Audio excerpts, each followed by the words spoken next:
আসসালামু আলাইকুম। আশা করি সবাই ভালো আছেন। আসলে মানুষের যখন বিপদ আসে, বিপদ হয়, তখন মানুষ এই সরলতার সুযোগ এবং সেই বিষয়টা নিয়ে এত কথা বলতে চায়, কি বলবো ভাই। এই যে স্ক্রিনে দেখতে পাচ্ছেন আমার ওয়াইফের ছবি এবং শিল্পী ইমন খানের ছবি। কেন দিলাম ভাই? কিছুদিন আগে মহিমা আমার বাড়ি থেকে যাওয়ার আগে শিল্পী ইমন খান আর্জেন্টিনার খেলার যখন শেষ খেলাটা যখন সেমিফাইনালে উঠে, ওই দিন আমাদের এখানে শিল্পী ইমন খান আসছিল। মোটামুটি নরসিংদীর অনেকেই জানে, আমার বাড়িতে থাকছে। থাকার পর আমরা একটা কাজ করছি শিল্পী ইমন খানের গানে। মহিমা মডেলিং করছিল, হিরো হয়েছে শিল্পী ইমন খান এবং মহিমা।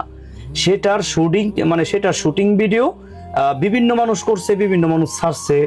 পরে ইমন খানও ছাড়ছে, শুভ্র মেরাজ এটার কাজ করছে ডিরেক্টর হিসেবে, আমি ডিওপি হিসেবে কাজ করছি, মহিমা নায়িকা হিসেবে কাজ করছে। ভাই, আমার বউ এখন আমার বাড়ি থেকে চলে গেছে। রাগ, স্বামী স্ত্রীর মধ্যে ঝগড়া হইতে পারে, আমার বউর ওরকম বয়স হয় নাই, বা আমার বউ এখনো সংসার সম্পর্কে ওরকম ধারণা নাই। তো ঠিক আছে, সে এখনো বাচ্চাদের মতোই চলে, মানে বাচ্চাদের মতোই তার স্বভাব এখনো পর্যন্ত। তো দুইটা বাচ্চা হয়েছে, তাদের প্রতি ওরকম আকর্ষণ কেন নাই? অনেকে বলতেছেন ভাই ভিডিও, ভাই আমি আমার বউরে নিয়ে ভিডিও করি, আমার বউ অন্য কারোর সাথে ভিডিও করে না। অন্য অন্য ক্যারেক্টার প্রয়োজনে অন্য মানুষ আমার ভিডিওতে আসে, বাট আমার বউরে নিয়ে আমি ভিডিও করি। আমি তো অন্য মানুষকে ভিডিও করি না। যেমন শ্রাবন্তী আছে, সে ছোট বোনের ক্যারেক্টার অভিনয় করে, বা শারমিন আছে, ওরা যেমন অন্য ক্যারেক্টার অভিনয় করে। তা আমি আমার বউরে নিয়ে কাজ করি। তো বিষয়টা হচ্ছে, আমার বউ চইলা যাওয়ার পরে আরে ভাই রাগ অভিমান করছে, হ্যাঁ বলতেছে আমার ছাইরা দিব, ডিভোর্স দিয়ে দিব। তো আমার বউ যদি আমারে ভালো না লাগে, ঠিক আছে, একটা মানুষ জিদ কইরা কত কথাই বলে, হয়তো তার যে কোনো কারণে কষ্ট লাগছে, কষ্ট পাইছে, আমারে বলতেছে আমার ছাইরা দিব, আমার ডিভোর্স দিয়ে দিব। তো দেওয়া দেখ না, যদি সে মন চাই যে না আমার সাথে তার চলবে না, ওকে দিয়ে দে, কোনো সমস্যা আছে? সেটা নিয়ে আপনাদের কেন মাথা ব্যথা? আপনারা বলতেছেন ইদানিং আমার বউ নাকি শিল্পী ইমন খানের লোক ভাইগা গেছে। আরে ভাই, ইমন খানের বউ আছে, শিল্পী ইমন খান কি এত খারাপ চরিত্রের মানুষ? উনি একজন ভালো কণ্ঠশিল্পী বাংলাদেশের। আপনারা জানেন, আজ প্রতি রাত জেগে থাকি, মানে এমন ধরনের হাজার হাজার গান আছে ওনার জনপ্রিয় গান।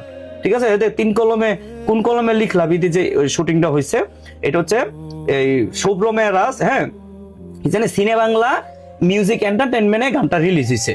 এটা হচ্ছে কোন কলমে লিখলা বিধি। আপনারা গানটা গিয়ে ওর চ্যানেলে দেখে আইসেন। মহিমা এবং ইমন খানের জুটিতে গানটা রিলিজ হয়েছে অলরেডি। আপনারা বলবেন যে এইটা মানে ইমন খানের লোক বাইকে গেছে, ফুটেজ করতে থেকে আসছে। আপনারা গিয়া তার চ্যানেলে গানটা দেখে আসেন, তাইলে বুঝতে পারবেন এটা সম্পূর্ণ শুটিং ছিল। এখন আপনারা বলতেছেন শুভ্র এই ইমন খানের লোক আমার বউ বাইকে গেছে। আরে ভাই, এদিকে আমার মন মানসিকতা ঠিক নাই, এদিকে আমি আছি আমার পেরেশানি, আর আপনারা মানে সুযোগ পাইয়া আপনারা ধুমসে ভিডিও আপলোড করতেছেন ফেসবুকের মধ্যে, ভিডিও আপলোড করতেছেন। মহিমার আসার কথা বলেন, বা মহিমার আমার সাথে ভালো করে চলার ফেরা সুন্দর করে ওইভাবে ভিডিও করতে পারেন। অনেকে দেখছি, ওদেরকে আমি লাভ ইউ জানাই, তারা বলতেছে মহিমা পয়সা বলেন, আপনি আগের মতো চলেন, ও এই ধরনের। আপনারা বলতেছেন আমার বউ ভাইয়া গেছে গা। আরে ভাই, এটা কি? তো যাই হোক গাইস, সবাই ভালো থাকেন, সুস্থ থাকেন। আমি আবারও বলবো, আমাদের জন্য সবাই দোয়া করবেন, আর মহিমা যেন আমার কাছে আগের মতো চলে আসে, আগের মতো ভালো করে থাকে, সেটার জন্য সবাই দোয়া করবেন। আল্লাহ হাফেজ।